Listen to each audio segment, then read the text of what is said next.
అందరికీ నమస్కారం. నేను మీ పల్లె సతీష్. నేను ఈ వీడియోలో చెప్పబోయే పాఠం ఇంటర్ ఫస్ట్ ఇయర్ తెలుగులోని గద్య భాగంలో 6వ పాఠ్యాంశమైన రాజా బహదూర్ వెంకటరామారెడ్డి సేవా తత్పరత. అంటే ఇక్కడ రాజా బహదూర్ వెంకటరామారెడ్డి హైదరాబాద్కి కోత్వాల్గా పనిచేశాడు. రాజా బహదూర్ వెంకటరామారెడ్డి హైదరాబాదు రాజ్యానికి కోత్వాల్గా పనిచేయటం వల్ల అతను చేసిన సేవను సురవరం ప్రతాపరెడ్డి గారు రాసిన ఈ పాఠ్యాంశంలో మనము చర్చించుకుందాము. ఈ పాఠ్యాంశం నుంచి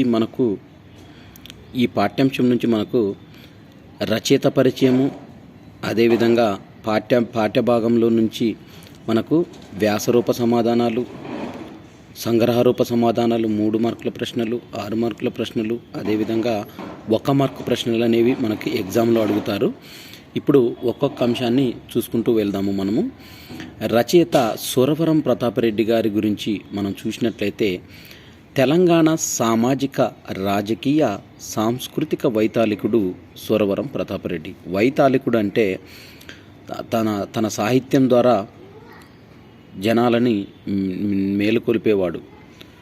సురవరం ప్రతాపరెడ్డి ఈయన ఉమ్మడి మహబూబ్నగర్ జిల్లా గద్వాల సంస్థానానికి కేంద్రమైన బోరవెల్లి గ్రామంలో 28 మే 1896న జన్మించాడు. ఇటిక్యాలపాడు స్వగ్రామం. రంగమ్మ, నారాయణ రెడ్డి ఇతని తల్లిదండ్రులు. సంస్కృత సాహిత్య వ్యాకరణాలతో పాటు FA, BA, BL వరకు చదివాడు. కొంతకాలం న్యాయవాద వృత్తిలో కొనసాగిన తర్వాత పత్రికా సంపాదకుడిగా, సామాజిక కార్యకర్తగా, సాహిత్యకారునిగా మారాడు. తెలుగు భాష, తెలంగాణ, భారతీయ సాంస్కృతిక జీవనం పైన ఎన్నో పరిశోధనాత్మక వ్యాసాలు రాసి పరిశోధనలో కొత్త దారులు ఏర్పరిచారు. తెలంగాణ పత్రికల ప్రాతినిధ్యం లేని కాలంలో 1926లో గోలకొండ పత్రికను స్థాపించాడు. దానికి 20 సంవత్సరాల సంపాదకుడిగా పనిచేసి పత్రికా రంగంలో నూతన ఒరవడిని సృష్టించాడు. తన అమూల్యమైన సంపాదకీయాలతో, సృజనాత్మక రచనలతో సామాజిక చైతన్యాన్ని పెంపొందించి పౌర బాధ్యతను నిరూపించుకున్నాడు. తెలంగాణలో కవులు పూజ్యం అనే విమర్శకు జవాబుగా 1935లో 354 మంది తెలంగాణ కవులను పరిచయం చేస్తూ గోలకొండ కవుల సంచికను వెలువడించాడు. 1931 నుంచి 1953 వరకు జరిగిన సామాజిక పరిస్థితులను ప్రతిబింబించేలా మొగలాయి కథలు రచించాడు. 1948లో రాసిన ఆంధ్రుల సాంఘిక చరిత్ర పరిశోధన గ్రంథానికి 1955లో కేంద్ర సాహిత్య అకాడమీ అవార్డు వచ్చింది. దీంట్లో ఇంపార్టెంట్ బిట్టు మనకు 1948లో రాసిన ఆంధ్రుల సాంఘిక చరిత్ర పరిశోధన గ్రంథానికి 1955లో కేంద్ర సాహిత్య అకాడమీ అవార్డు వచ్చింది. తెలుగులో ఈ అవార్డు పొందిన తొలి గ్రంథం ఇది. తెలంగాణలో జరిగిన అనేక సామాజిక రాజకీయ పరిణామాలకు ప్రత్యక్ష సాక్షి, భాగస్వామి సురవరం గారు. ఆంధ్ర విశ్వవిద్యాలయం, ఆంధ్ర సాహిత్య సారస్వత పరిషత్తు వంటి అనేక సంస్థల స్థాపకుల్లో ఈయన కూడా ఒకరు. ఆంధ్ర మహాసభకు మొదటి అధ్యక్షులుగాను, శాసన సభ్యుడిగాను విశేష సేవలందించాడు. ప్రజావాణి పత్రికను నడిపాడు. గ్రంథాలయోద్యమంలో పాల్గొని తెలంగాణ ప్రజా చైతన్యానికి దోహదపడ్డాడు. భక్త తుకారాం, ఉచ్చల విషాదము అనే నాటకాలు, హిందువుల పండుగలు, హైందవ ధర్మవీరులు, రామాయణ విశేషాలు మొదలైన 40 గ్రంథాలను రచించాడు. 1953 ఆగస్టు 25న తుది శ్వాస విడిచే వరకు తెలుగు సాహిత్య సామాజిక రంగాలలో నిర్విరామ సేవలందించాడు. ప్రస్తుత పాఠ్యభాగం రాజా బహదూర్ వెంకటరామారెడ్డి జీవిత చరిత్ర నుంచి గ్రహించబడింది. పాఠ్యభాగంలోని అంశాలను మనం ఇప్పుడు చూసినట్లయితే సంఘ సేవ. భారతదేశంలోనూ ఈ రాష్ట్రంలోనూ గొప్ప గొప్ప ఉద్యోగములను ఎందరో చేసినారు. ద్రవ్యము బాగుగా గడించినారు. గొప్ప గొప్ప బిరుదములను పొందినారు. కానీ వారి అనంతరము మాట ఇటుండ వారి కాలంలోనే వారి పేరు కానీ ఊరు కానీ గుర్తు లేనట్లుగా విస్మృతులైపోయినారు. కారణమేమన్నా? ఎంత ధనికులైనను, ఎంత అధికారులైనను, ఎంత పలుకుబడి కలవారైనను వారు సంఘసేవ చేయకుండిన తన ద్రవ్యములో ఒక అంశమునైనను సమాజోన్నతికి వ్యయము చేయకుండిన, తమ పలుకుబడిని దేశాభివృద్ధిని వినియోగించకుండిన, తమ అధికార బలమును ప్రజా ప్రబోధమునకు అర్పించకుండినను వారికి ప్రజల హృదయములలో కొంచెమైనను స్థానము లేదు. వారిని ఎవ్వరును ఎప్పుడునూ మరచి అయినను స్మరింపనొల్లదు. రాజా బహద్దూరు వెంకట రామారెడ్డి గారు శక్తివంతమైన గొప్ప ఉద్యోగమును తన బుద్ధి శ్రద్ధల చేత సంపాదించుకున్నాడు.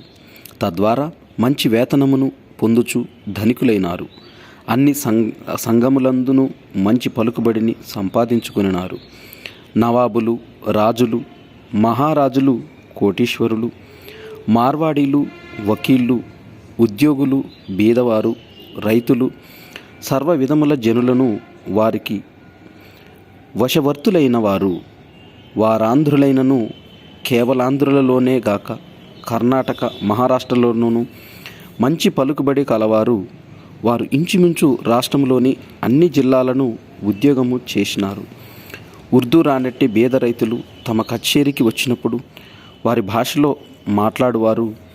భాషలు బాగుగా వచ్చును, ఇంగ్లీషు బాగుగా మాట్లాడుటకు నేర్చినట్టి వారు. ఇట్లు అనేక భాషలను నేర్చి లోకానుభవము అపారముగా గడించిన రెడ్డి గారు ఇతరుల వలె గాక తమ ధనమును, తమ శక్తిని, తమ బలమును, తమ పలుకుబడిని ప్రజాభ్యుదయమునకు బాగుగా వినియోగించినారు. రెడ్డి గారు ప్రజాసేవ చేయుటలో రెడ్డి విద్యార్థులకు వసతి గృహమును స్థాపించటం ముఖ్యమైనట్టి. 20 సంవత్సరములకు 20వ శతాబ్దము పూర్వము హైదరాబాదు నగరములో ఒకే హిందూ హోటల్ ఉండెను. అందును భోజన వస్తువులు సౌకర్యములుగా సరిగా లేకుండెను. రెడ్డి విద్యార్థులకు అందువలన చాలా ఇబ్బందిగా ఉండెను. విద్యార్థుల సంఖ్యయు చాలా తక్కువగానే ఉండెను. ఏ 10 మందియో చదువుకొని చుండిరి. రెడ్లలో వివాహములందు వెనక ముందు చూడక వ్యయము చేయుదరనియు. ఇంతమంది రెడ్డి రాజులు, జమీందారులు, ధనికులు ఉండియు రెడ్డి విద్యార్థులకే విద్యా సౌకర్యములు చేయకపోయినను అచ్చట సమకూడిన వారితో రెడ్డి గారు ఒక కార్యక్రమంలో ప్రసంగించిరి. ఎవరైనా బాధ్యత వహించినట్లయినా మేమందరము సహాయము చేయుదుము అని అచ్చటి పెద్దలు పలికినారు. నేను సర్వదా ఈ వ్యవస్థను నిర్వహించుటకు బాధ్యత వహింతును అని వెంకటరామారెడ్డి గారు పూని పలికారు. ఈ ప్రకారము సుమారు 80,000 రూపాయల చందాలు వేయబడెను. ఇందు విశేష భాగము కొలది కాలములోనే వసూలయ్యెను. అటు పిమ్మట వెంకటరామారెడ్డి గారు కాళయుక్తి సంవత్సర జ్యేష్ఠ శుక్రవారము 5 గురువారము 8 అమర్ధాదు 1327 ఫసలి నాడు హైదరాబాదు నగరంలో రెడ్డి హాస్టల్ అను పేరొక విద్యా సంస్థను ఒక బాడుగ ఇంటిలో స్థాపించినారు. తదనంతరం అనేక వ్యవస్థలు వారు ఏర్పాటు చేసినారు. అంటే వీరు దీన్ని బట్టి విద్యా వ్యవస్థను చాలా డెవలప్మెంట్ చేయడానికి చాలా కృషి చేశారు. తర్వాత బాలికల ఉన్నత పాఠశాల. మొత్తము హైదరాబాద్ రాష్ట్రంలో మన బాలికల మాతృభాషలో విద్య చెప్పించినట్టి ప్రభుత్వోన్నత పాఠశాల లేకపోవుట దేశీయుల దురదృష్ట విశేషమని అయినను చెప్పవలసి ఉండును. ఈ లోపము నివారించడం వల్ల చాలా అవసరమనిపించెను. ప్రభుత్వం వారు స్థాపించిన ఉన్నత పాఠశాలలో ఉర్దూకో ఇంగ్లీష్కో ప్రాధాన్యత ఇవ్వబడింది. ఈ రాష్ట్రంలోని ప్రత్యేక పరిస్థితులలో విద్యా సమస్య చాలా చిక్కులతో కూడినది అయినది. అందులోనూ బాలికల విద్య మరింత ఆశ్చర్యకరమైనటిది.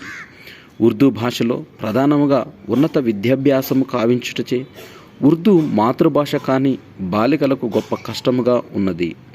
ఆ కారణం చేత హైదరాబాద్ నగరంలోనైనను ఒక బాలికల ఉన్నత పాఠశాలను మన బాలికల కొరకే ఏర్పాటు చేస్తే బాగుండునని స్త్రీ విద్యాభిమానులకు శ్రీ మాడపాటి హనుమంతరావు గారిని మరి ఇతర ప్రముఖులను తోచినది.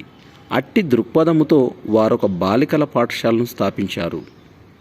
మొదటి ఫారం తరగతితో ఆరంభమై కొన్ని ఏండ్లలో క్రమక్రమంగా ఉన్నత పాఠశాల అయినది.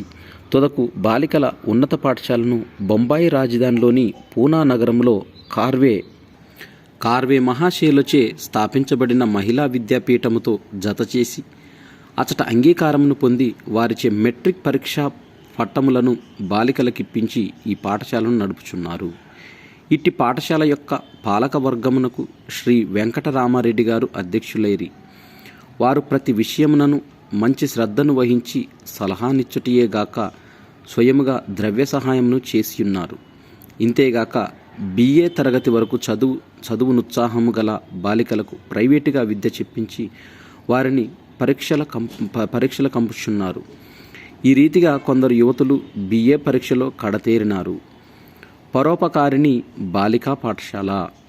హైదరాబాదు నగరంలో ఈ బాలికా పాఠశాల ప్రైమరీ తరగతి వరకు స్థాపించినారు. దాని పాలకవర్గమునకు అధ్యక్షులు శ్రీ రెడ్డి గారే. ఇది మంచి స్థితిలో నడపబడుచున్నది. ఈ పాఠశాలలో ఇప్పుడు సుమారు 60-70 మంది బాలికలు తెలుగులో విద్య నేర్చుకుంటున్నారు. ఎక్సెల్సియర్ మిడిల్ పాఠశాల. ఈ పాఠశాలలోనే విశేషముగా తెలుగు బాలురే చదువుతున్నారు. దీనికి పాలకవర్గమునకు అధ్యక్షులు శ్రీ రెడ్డి గారే. వారి ఆధీనంలో ఈ పాఠశాలయు నడపబడుచున్నది. ఈ పాఠశాల విషయమున స్థానికాంధ్రులు ఎక్కువ అభిమానము చూపని కొరత ఒకటి లేదు. ఆంధ్రులు ఈ పాఠశాలపై మంచి అభిమానము చూపినట్లయి కొన్ని సంవత్సరములకు ఇది హైస్కూల్గా మారి మంచి ఆంధ్ర సంస్థగా నుండగలదు. ఈ పాఠశాల 1945వ సంవత్సరమున స్థాపించబడినది. స్త్రీల క్లబ్ కాస్మాపాలిటన్ క్లబ్బు. నగరంలో బొగ్గులకుంట సమీపమున మహిళా సంఘం పేర ఒక గొప్ప బంగ్లా కట్టబడి ఉన్నది. దాని నిర్మాణమునకు గాను రాజా బహదూర్ గారు రాజా సర్ బన్సీలాలు గారిని ప్రోత్సహించి వారి వలన సుమారు 15,000 రూపాయలను మరి ఇతరుల వలన మరికొంత ద్రవ్యమును పోగు చేసి మంచి భవనమును కట్టించినారు. ఈ క్లబ్బులో ఉన్నత విద్యావంతులైన పెద్దవారు సభ్యులుగా ఉన్నారు. బాలికా పాఠశాల గొల్ల కిడికి. హైదరాబాదు నగరంలో గొల్ల కిడికిలో ఒక ఆంధ్ర బాలికా ప్రాథమిక పాఠశాలను ప్రజాసేవకులు కొందరు కలిసి స్థాపించి నడిపించుచున్నారు. ఈ బాలికా పాఠశాలకును శ్రీ రెడ్డి గారే అధ్యక్షులుగా చాలా కాలం పనిచేసినారు. పాఠశాల నగరములోని గొల్లకిడికి చుట్టుపక్కలలో నుండి ఆంధ్ర బాలికలకు తాము మాతృభాష ద్వారా విద్య నేర్చుకున్నటకు చాలా సహాయపడుచున్నది. పరోపకారిణి బాలికా పాఠశాల సికింద్రాబాదు నగరంలో క్రీస్తు శేషులు సీతమ్మ గారు నిస్వార్థ త్యాగముతో తమ జీవితం అంతను దారపోసి ఒక మాధ్యమిక పాఠశాలను స్థాపించి నడుపుచుండిరి. శ్రీమతి సీతమ్మ గారు కొంతకాలము క్రింద చనిపోయిరి. ఇప్పుడు ఆ పాఠశాల సీతమ్మ గారి కుమారుని చేతను మనుమరాలి చేతను నడపబడుచున్నది.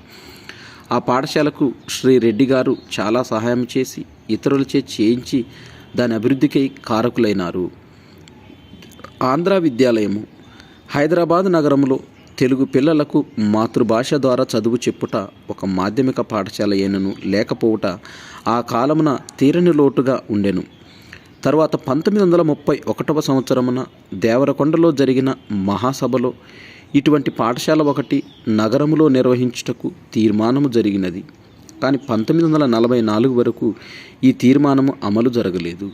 1944 సంవత్సరము ఏప్రిల్ నెల 15వ తేదీ నాడు ఇందుకొరకై ఒక సమావేశం జరిగినది. ఈ సమావేశానికి శ్రీ రాజా బహదూర్ వెంకటరామారెడ్డి గారే అధ్యక్షత వహించి ఉండిరి. ఇందులో తక్షణమే ఒక మాధ్యమిక పాఠశాల ఏర్పాటు చేయవలనని ఏకగ్రీవకంగా తీర్మానించడం జరిగినది. ఏప్రిల్ 23, 1944 నాడు ఈ విషయమైన 2వ మహాసభ జరిగి అందులో ఈ నియమావళి అంగీకరించబడింది. మొదట కార్యనిర్వాహక వర్గముచే అంగీకరించబడిను. ఈ కార్యనిర్వాహక వర్గమునకు రాజా బహదూర్ వెంకటరామారెడ్డి గారు అధ్యక్షులుగా ఎన్నుకోబడ్డారు. తరువాత సెప్టెంబర్ 1, 1944 నాడు ఈ కార్యనిర్వాహక వర్గ యాజమాన్యమున ఆంధ్ర విశ్వవిద్యాలయ మాధ్యమిక పాఠశాల స్థాపించబడి 1947లో ఉన్నత పాఠశాలగా రూపొందించినది. ఈ విధంగా శ్రీ రాజా బహదూర్ గారు ఈ పాఠశాల అభివృద్ధికి సర్వవిధాలా కృషి చేయొచ్చు 1953 వరకు అనగా తన మరణ కాలము వరకు అధ్యక్షులుగా పనిచేసిరి. గోలకొండ పత్రిక సంపాదకులైన సూరవరం ప్రతాపరెడ్డి గారి పైన వీరికి ప్రత్యేకమైన అభిమానం ఉండెను. ఈ పత్రికతో నుండిన సంబంధమే ఈ అభిమానమని చెప్పవచ్చును. ఈ పత్రిక మొట్టమొదటిసారి హైదరాబాదు నగరం నుండి వెలువడినప్పుడు ఇందుకు కావలసిన ముద్రణాలయము మొదలైన వానిని సేకరించుటకు రాజా బహదూర్ గారు 7,300 రూపాయల వరకు సహాయం చేసి ఉండిరి. సంఘ సంస్కారము. రెడ్డి గారు పూర్వపు కాలపు వారైన మంచి సంఘ సంస్కారులు. బాల్య వివాహములు కూడవనియు వితంతుద్వాహములు చేయవలననియు శాసనసభలో కీర్తిశేషులు పండిత కేశవరావు గారు 2 చిత్తు శాసనములు ప్రవేశపెట్టినప్పుడు వీరు ఆ శాసనములకు అనుకూలంగా చాలా ప్రయత్నములు చేసిరి. వితంతుద్వాహ వివాహం శాసనమును విమర్శించి అభిప్రాయం మిచ్చుటకు ఒక ఉపసంఘమును శాసనసభ వారు నియమించిరి. అందు రెడ్డి గారు ముఖ్యులు. ఈ ఉపసంఘము వారి అభిప్రాయమును అనుసరించి తుదకు వితంతుద్వాహ శాసనమును ప్రభుత్వము వారు అంగీకరించి రెడ్డి హాస్టల్లో ఒక విద్యార్థి సుమారు 12 సంవత్సరముల కిందట వితంతుద్వాహము చేసుకొనెను. దీనికి వెంకటరామారెడ్డి గారు మంచి ప్రోత్సాహమును కలిగించిరి. రాజా బహదూర్ గారిలో కులభేదములు పట్టింపు కానీ, మూర్ఖాచారాభిమానము కానీ, మూఢాశ్వాసములు కానీ, ఆర్థోడాక్సీ అండ్ సూపర్స్టిషన్ ఏమాత్రము లేవు. అన్ని కులముల వారితో అన్ని మతముల వారితో కలిసి భుజించినారు. వీరు అనాథలపై చూపిన ప్రేమ. రాజా బహదూర్ గారికి అనాథ బాలబాలికలపైనను వృద్ధులపైనను రోగపీడితులనైనను తుదకు జంతువులపైనను చాలా ప్రేమ. వీరు జంతు హింస నివారణ సంఘంలో ముఖ్యులుగా చేరి చాలా సేవ చేసినారు. కోత్వాలుగా నుండిన కాలంలో అనాథ శిశువులు కేసులను విశేషంగా విచారించి తటస్థించును. హైదరాబాద్ రాష్ట్రంలో పెంపుడు పిల్లల పర్వార్దాలను ధనికులను నవాబులను రాజులను తమ సేవలో నుంచుకొనుటకు ఆచారమై పోయినది. ఆ పిల్లలు శాశ్వతంగా వారి బానిసలుగా నుందురు. వారిని చాలా కష్టపెట్టుట సహజమై ఉండెను. ఈ విషయములను అప్పుడు పోలీస్ శాఖ మంత్రిగా నుండిన సర్ ట్రెంచి గారి చెప్పి శాసనసభలో శిశువుల సంరక్షక శాసనము కావించుటలో ముఖ్య కారకులైనారు. సికింద్రాబాద్లోను హైదరాబాద్లోను వృద్ధాశ్రమములు 2 కలవు. అచ్చటికి పలుమార్లు వెళ్ళి దర్శించి ద్రవ్య సహాయమును చేస్తూ ధనికులతో చేయించుచుండిరి. గొప్పవారి ఇండ్లలో వివాహాది శుభకార్యములైనప్పుడు వారి వలన చందాలు వసూలు చేసి వృద్ధాశ్రమములకు మిఠాయిని పెట్టించేది వారు. మరియు దీని పాలక సంఘంలో వీరొక సభ్యులుగా నుండిరి. డిచ్పల్లిలోని కుష్ఠరోగులకు సహాయము అనేక మారులు చేయించినారు. హైదరాబాద్ నగరంలో కొంతకాలము ఒక కుష్ఠరోగుల చికిత్సాలయంను స్వయంగా స్థాపించి చికిత్సలు చేయించిరి. అనాథలపై వీరికెట్లు గాఢానురాగము ఉండెనో అదేవిధంగా శ్రీ రెడ్డి గారికి హరిజనులపై నుండి మంచి అనురాగం ఉండెను. హిందువుల దురాచారములలో అగ్రస్థానము వహించినట్టి అస్పృశ్యతా దోషమును రెడ్డి గారు అత్యంత నిరసించుచున్నట్టి వారు. మరియు రాష్ట్ర హరిజనులందొక విచారకరమగు నాచారము కలదు. కొందరు హరిజనులు తమ బాలబాలికలకు చిన్నతనము నుండే మురళీలు అనియు బసివిరాండ్రు అనియు పేరు పెట్టి వారిని యావజ్జీవ వ్యభిచారిణులుగాను నిర్ణయించుచుందురు. ఈ సంఘపు కళంకలమును తుడిచివేయుటలో హరిజన నాయకులను శ్రీ రెడ్డి గారి వలె మరెవ్వరూ సహాయపడలేదు. వీరు సర్వజన ప్రియులై, పరోపకార పారీణులై, కరుణాసముద్రులై, ప్రజానురంజకులై, రాష్ట్ర సేవాపరాయణులై అఖండ కీర్తి గడించి ఉన్నారు. ఇది మనకు ఈ పాఠ్యాంశము. తర్వాత ఈ పాఠ్యాంశంలో తెలుగు అకాడమీలో మనకి ఇచ్చిన వ్యాసరూప సమాధాన ప్రశ్నలు మనం చూసినట్టయితే 6 మార్కులకు అడుగుతారు. ఇవి రాజా బహదూర్ వెంకటరామారెడ్డి స్థాపించిన విద్యా వ్యవస్థలను వివరించండి. రెండవది రాజా బహదూర్ సంఘసేవా తత్పరతను పరిచయం చేయండి. సంగ్రహరూప ప్రశ్నలు ఇవి 3 మార్కులకు అడుగుతారు. ధనవంతులు తమ అధికార బలాన్ని దేనికి ఉపయోగించాలి? రెండవది సూరవరం ప్రతాపరెడ్డి సాహిత్య సేవను వివరించండి. మూడవది గోలకొండ పత్రిక ఆర్థికాభివృద్ధికి రాజా బహదూర్ ఎలా తోడ్పడ్డారు? నాలుగవది రాజా బహదూర్ హరిజనుల పట్ల దృష్టిని తెలపండి. 1 మార్క్ క్వశ్చన్స్, ఏకపద వాక్య సమాధాన ప్రశ్నలు.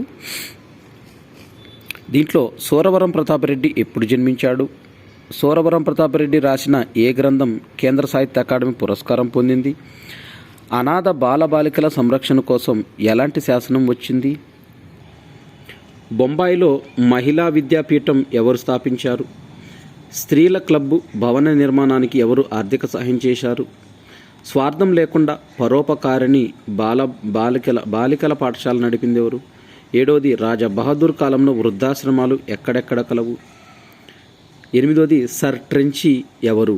ఇవి ఈ పాఠ్యాంశానికి సంబంధించిన ప్రశ్నలు. ఇప్పుడు ఈ ప్రశ్నలకు సరైన సమాధానాలను మనము నోట్స్ రూపంలో ఉంచి చర్చించుకుందాము. ఈ పాఠ్యాంశంలో వ్యాసరూప సమాధాన ప్రశ్నలు మనం చూసినట్టయితే, రాజా బహదూర్ వెంకటరామారెడ్డి స్థాపించిన విద్యా సంస్థలను వివరించండి అనే ప్రశ్నకు జవాబు, వెంకటరామారెడ్డి అనేక విద్యా సంస్థలను అధ్యక్షులుగా ఉండి విద్యాభివృద్ధికి విశేష కృషి చేశాడు. వీరు స్థాపించిన బాలికల ఉన్నత పాఠశాల, బాలికలకు మాతృభాషలో విద్య నేర్పాలని శ్రీ మాడపాటి హనుమంతరావు గారు హైదరాబాదులో బాలికా పాఠశాలను స్థాపించారు. ఆ పాఠశాల క్రమంగా ఉన్నత పాఠశాల అయింది. బాలికలు మెట్రిక్ పరీక్ష రాసేవారు. పాఠశాల పాలకవర్గానికి వెంకటరామారెడ్డి గారు అధ్యక్షులయ్యారు. ఈయన ప్రతి విషయంలోనూ శ్రద్ధ తీసుకొని సలహాలు ఇచ్చేవారు. స్వయంగా ఆ సంస్థకు ద్రవ్య సహాయం కూడా చేశారు. పరోపకారిణి పాఠశాల, హైదరాబాద్ నగరంలో ఈ బాలికా పాఠశాల ప్రైమరీ తరగతి వరకు స్థాపించారు. దీని పాలకవర్గంనకు రెడ్డి గారు అధ్యక్షులుగా ఉండేవారు. ఈ పాఠశాల మంచి స్థితిలో నడిచేది. 60 మంది బాలికలు చదివేవారు. ఎక్సెల్ సీనియర్ మిడిల్ పాఠశాల, ఈ పాఠశాలలో ఎక్కువగా తెలుగు బాలురే చదివేవారు. దీని పాలకవర్గానికి వెంకటరామారెడ్డి గారే అధ్యక్షులుగా ఉండేవారు. ఈ పాఠశాల 1945లో స్థాపించబడింది. బాలికా పాఠశాల గొల్లకిడికి, హైదరాబాద్ నగరంలో గొల్లకిడికిలో ఒక ఆంధ్ర బాలికా ప్రాథమిక పాఠశాలను కొందరు ప్రజాసేవకులు స్థాపించారు. దీనికి రెడ్డి గారే అధ్యక్షులుగా చాలా కాలం పనిచేశారు. పరోపకారిణి బాలికా పాఠశాల సికింద్రాబాదు నగరంలో క్రీస్తుశేస్తులు సీతమ్మ గారు తన జీవితాన్ని అంతా ధారపోసి ఒక మాధ్యమిక పాఠశాలను స్థాపించి నడిపేవారు. సీతమ్మ గారు మరణించిన తర్వాత ఆమె కుమారుడు మనుమరాలు దీన్ని నడిపించేవారు. ఈ పాఠశాలకు వెంకటరామారెడ్డి గారు చాలా సహాయం చేశారు. ఇతరులచే సహాయం చేయించి దీని అభివృద్ధికి కారకులయ్యారు. ఆంధ్ర విద్యాలయము హైదరాబాద్ నగరంలో తెలుగు పిల్లలకు మాతృభాష ద్వారా చదువు చెప్పడానికి ఒక మాధ్యమిక పాఠశాల అయినా ఉండేది కాదు. 1931లో ఇటువంటి పాఠశాల ఒకటి ఏర్పాటు చేయాలని దేవరకొండ సభలో తీర్మానించాడు. చివరకు 1944లో పై తీర్మానం అమలు జరిగింది. ఈ మాధ్యమిక పాఠశాల స్థాపనకై శ్రీ వెంకటరామారెడ్డి గారి అధ్యక్షతలో ఒక సభ జరిగింది. నియమావళి అంగీకారం పొంది కార్యనిర్వాహక వర్గమునకు రాజా బహదూర్ వెంకటరామారెడ్డి గారు అధ్యక్షులుగా ఎన్నుకోబడ్డారు. తరువాత సెప్టెంబర్ 1, 1944 నాడు ఈ కార్యనిర్వాహక వర్గం యాజమాన్యంలో ఆంధ్ర విశ్వవిద్యాలయ మాధ్యమిక పాఠశాల స్థాపించబడింది. ఈ పాఠశాల 1947లో ఉన్నత పాఠశాలగా రూపొందింది. ఈ విధంగా రాజా బహదూర్ గారు ఈ పాఠశాల అభివృద్ధికి అన్ని విధాల కృషి చేశారు. రెడ్డి గారు మరణించే దాకా అనగా 1953 వరకు రెడ్డి గారే దీనికి అధ్యక్షులుగా ఉండేవారు. ఈ విధంగా రెడ్డి గారు అనేక విద్యా సంస్థలకు అధ్యక్షులుగా ఉన్నారు. ఇప్పుడు మనకి రెండవ వ్యాసరూప సమాధాన ప్రశ్న చూసినట్టయితే దీంట్లో ఈ రెండో వ్యాసరూప సమాధాన ప్రశ్న కూడా 6 మార్కులకు ఎగ్జామ్లో అడుగుతారు. కాబట్టి దీంట్లో రాజా బహదూర్ సంఘ సేవా తత్పరతను పరిచయం చేయండి అనే ఈ ప్రశ్నకు సమాధానం ఈ విధంగా రాయాలి. రాజా బహదూర్ వెంకటరామారెడ్డి గొప్ప సంఘ సంస్కరుడు. ఈయన పూర్వకాలం వాడైన మంచి సంఘ సంస్కర్త పండిత కేశవరావు గారు బాల్య వివాహములు కూడవని, వితంతువులకు పెళ్లి చేయాలని శాసనసభలో 2 చిత్తు శాసనములు ప్రవేశపెట్టాడు. అప్పుడు రెడ్డి గారు ఆ శాసనములకు అనుకూలంగా చాలా ప్రయత్నాలు చేశారు. వితంతువులు పెండ్లి శాసనమును విమర్శించి అభిప్రాయం ఇవ్వడానికి ఒక ఉపసంఘాన్ని శాసనసభ వారు నియమించారు. ఆ ఉపసంఘంలో రెడ్డి గారు ముఖ్యులు. ఈ ఉపసంఘము వారి అభిప్రాయాన్ని అనుసరించి చివరకు వితంతువుల పెండ్లి శాసనాన్ని ప్రభుత్వం వారు అంగీకరించినారు. రెడ్డి హాస్టల్లో ఉండే ఒక విద్యార్థి వితంతువును పెండ్లాడాడు. దానికి వెంకటరామారెడ్డి గారు మంచి ప్రోత్సాహకాన్ని ఇచ్చారు. రాజా బహదూర్ గారిలో కుల భేదములు పట్టింపు కానీ, మూర్ఖాచారముల పట్ల అభిమానం కానీ, మూఢ విశ్వాసాలు కానీ ఏమాత్రము లేవు. ఈయన అన్ని మతాల వారితో, అన్ని కులాల వారితో కలిసి భుజించేవారు. అనాథలపై ప్రేమ. బహదూర్ గారికి అనాథ బాలబాలికలపైనను, వృద్ధులపైనను, రోగములతో బాధపడే వారి పట్లను, చివరకు జంతువుల యందు కూడా గొప్ప ప్రేమ ఉండేది. ఈయన జంతు హింస నివారణ సంఘంలో ముఖ్యులుగా చేరి గొప్ప సేవ చేశారు. ఈయన కోత్వాలుగా ఉన్న కాలంలో అనాథ శిశువుల కేసులను ఎక్కువగా విచారించవలసి వచ్చింది. హైదరాబాద్ రాష్ట్రంలో పెంపుడు పిల్లలను ధనికులు, నవాబులు, రాజులు తమకు సేవకులుగా ఉంచుకొనడం ఆచారంగా మారింది. ఆ పిల్లలు వారికి శాశ్వతంగా బానిసలుగా ఉంటారు. ఆ పిల్లలను ఆ యజమానులు చాలా కష్టపెట్టేవారు. ఆ విషయాలను అప్పుడు పోలీసు శాఖ మంత్రిగా ఉన్న సర్ ట్రెంచి గారికి రెడ్డి గారు చెప్పి శాసనసభలో శిశువుల సంరక్షక శాసనాన్ని తయారు చేయించి ఆ శిశువులను రక్షించారు. వృద్ధాశ్రమాలు. రెడ్డి గారు హైదరాబాద్, సికింద్రాబాద్లో ఉన్న వృద్ధాశ్రమాలకు చాలాసార్లు వెళ్ళి చూసి వారికి ద్రవ్య సహాయం చేసేవారు. ధనికులతో చెప్పి ఆ ఆశ్రమాలకు సహాయం చేయించేవారు. గొప్పవారి ఇండ్లలో పెళ్లి మొదలైన శుభకార్యములు అయినప్పుడు వారి నుండి చందాలు వసూలు చేసి వృద్ధాశ్రమాలకు మిఠాయిని పంచేవారు. ఆ ఆశ్రమాల పాలక మండలిలో సభ్యులుగా రెడ్డి గారు ఉండేవారు. డిష్పల్లిలోని కుష్టు రోగులకు అనేకసార్లు సాయం చేయించినారు. వీరు హైదరాబాద్లో కొంతకాలము కుష్టు రోగుల చికిత్సాలయాన్ని స్వయంగా స్థాపించి వారికి చికిత్సలు చేయించారు. హరిజనులపై అనురాగం. రెడ్డి గారికి హరిజనులపై మంచి ప్రేమ ఉండేది. హిందూ సమాజంలోని అస్పృశ్యతా దోషాన్ని రెడ్డి గారు మిక్కిలి నిరసించేవారు. రాష్ట్రంలోని హరిజనులలో ఆనాడు ఒక విచారకరమైన ఆచారం ఉండేది. కొందరు హరిజనులు తమ బాలికలకు చిన్నతనంలోనే మురళీలు అని, బసవిరాండ్రు అని పేర్లు పెట్టి వారిని బ్రతికి ఉన్నంతకాలము వ్యభిచారిణులుగా నిర్ణయించేవారు. సంఘంలో ఉన్న ఈ కళంకాన్ని తుడిచివేయడంలో రెడ్డి గారు ఎంతో సహాయం చేశారు. ఈ దురాచారాన్ని నిర్మూలించడానికి రెడ్డి గారి వలె ఏ హరిజన నాయకుడు కూడా సహాయపడలేదు. రెడ్డి గారు కరుణా సముద్రుడు, పరోపకార పారేణుడు, సర్వజన ప్రియుడైన సంఘ సంస్కార ప్రియుడు. తర్వాత సంగ్రహరూప ప్రశ్నలు. ఈ సంగ్రహరూప ప్రశ్నలను మనకు ఎగ్జామ్లో 3 మార్కులు అడుగుతారు. దీంట్లో ధనవంతులు తమ అధికార బలాన్ని దేనికి ఉపయోగించారు అంటే, ధనవంతులు తమ అధికార బలాన్ని సంఘ సేవకు వినియోగించాలి. వారు తమ ధనములో కొంత భాగం నేనును సమాజం యొక్క అభ్యున్నతికి ఖర్చు చేయాలి.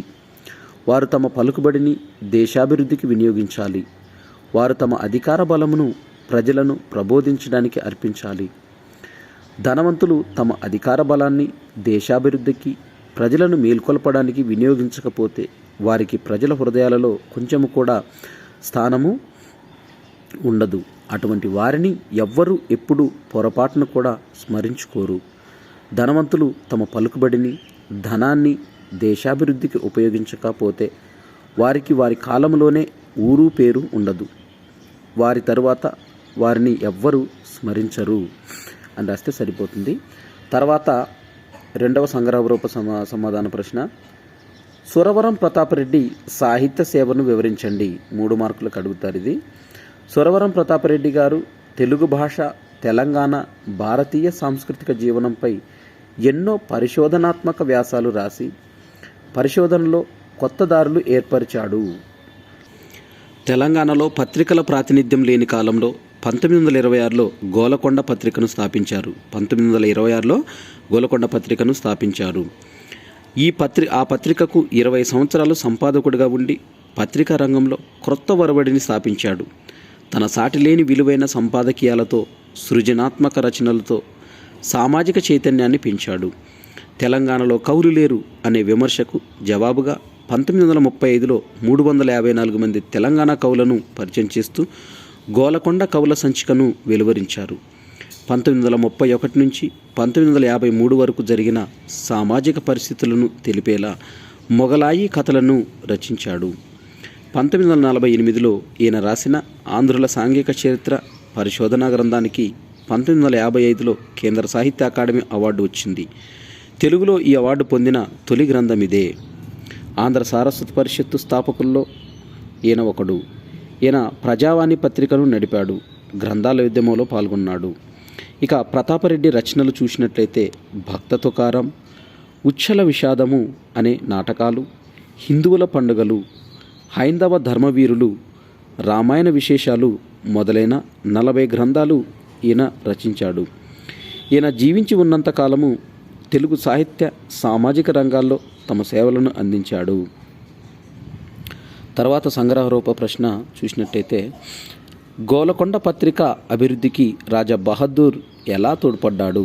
ఇది చాలా చాలా ఇంపార్టెంటు. గోల్కొండ పత్రికను సురవరం ప్రతాపరెడ్డి స్థాపించాడు. ఆ కాలంలో తెలంగాణలో పత్రికలకు ప్రాతినిధ్యం లేదు. ప్రతాపరెడ్డి ఈ పత్రికకు సంపాదకుడిగా ఉండి 20 సంవత్సరాల పాటు విశేష సేవలు అందించాడు. రాజా బహదూర్ వెంకటరామారెడ్డి గారికి సూరవరం ప్రతాపరెడ్డి గారిపైన ప్రత్యేకమైన అభిమానం ఉండేది. గోలకొండ పత్రికతో వెంకటరామారెడ్డి గారికి గల సంబంధము వలనే ప్రతాపరెడ్డి గారిపై రాజా బహదూర్ గారికి అభిప్రాయం ఏర్పడింది. ఈ గోలకొండ పత్రిక మొట్టమొదటిసారి హైదరాబాదు నుండి వెలువడినప్పుడు ఇందుకు కావలసిన ముద్రణాలయం మొదలైన వాటిని సేకరించడానికి రాజా బహదూర్ గారు 7,300 రూపాయల వరకు సహాయం చేయించారు. ఈ విధంగా రాజా బహదూర్ గారు గోలకొండ పత్రిక అభివృద్ధికి తోడ్పడ్డారు. ఇక 4వ సంగ్రహరూప సమాధాన ప్రశ్న మనం చూసినట్టయితే రాజా బహదూర్ గారికి హరిజనుల పట్ల గల దృష్టిని తెలపండి. ఇది 3 మార్కులకు అడుగుతారు ఎగ్జామ్లో. రాజా బహదూర్ వెంకటరామారెడ్డి గారికి అనాథలపైన గాఢమైన అనురాగం ఉండేది.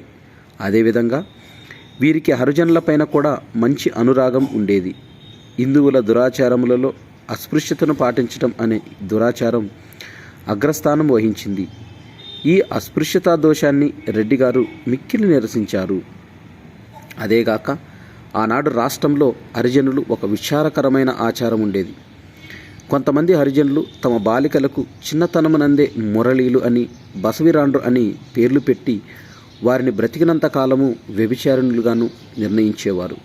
సంఘంలో ఉన్న ఈ కళంకమును తుడిచివేయటంలో ఏ హరిజన నాయకుడు కూడా వెంకటరామారెడ్డి గారికి వలె సహాయపడలేదు. ఈ విధంగా రాజా బహదూర్ హరిజనులపై అనురాగ దృష్టితో ఉండేవారు. తర్వాత మనకు 1 మార్క్ క్వశ్చన్స్, ఏకవాక్యం ఏకపదవాక్య సమాధాన ప్రశ్నలు. ఇవి మనకు లెసన్ నుంచి కవి పరిచయము, తర్వాత అదేవిధంగా పాఠ్యాంశానికి సంబంధించినవి అడుగుతారు. సూరవరం ప్రతాపరెడ్డి ఎప్పుడు జన్మించాడు? సూరవరం ప్రతాపరెడ్డి 28 మే 1896 సంవత్సరంలో జన్మించాడు. సూరవరం ప్రతాపరెడ్డి రాసిన ఏ గ్రంథము కేంద్ర సాహిత్య అకాడమీ పురస్కారం పొందింది అంటే సూరవరం ప్రతాపరెడ్డి రాసిన ఆంధ్రుల సాంఘిక చరిత్ర గ్రంథం కేంద్ర సాహిత్య అకాడమీ పురస్కారం పొందింది.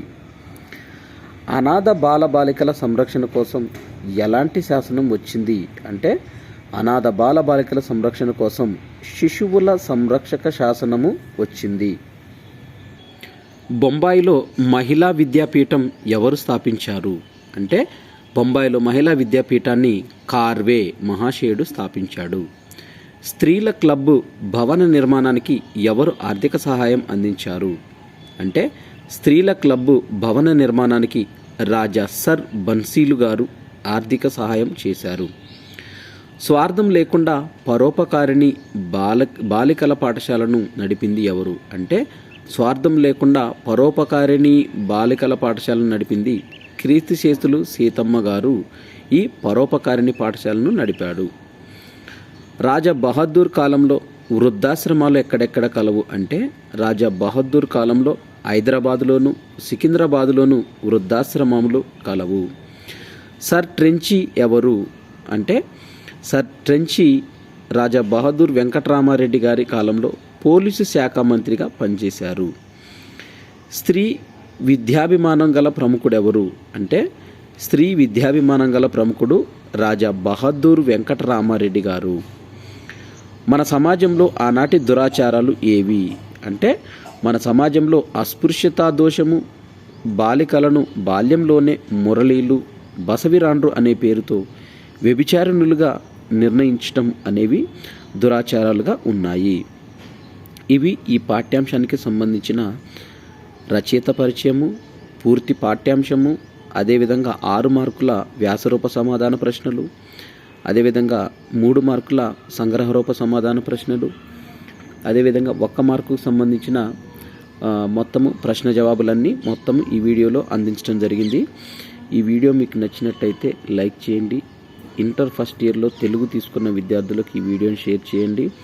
నా ఛానల్ సబ్స్క్రైబ్ చేసుకోవడం ద్వారా నేను చేసే వీడియోస్ అన్నీ కూడా మీకు నోటిఫికేషన్ రూపంలో వస్తాయి.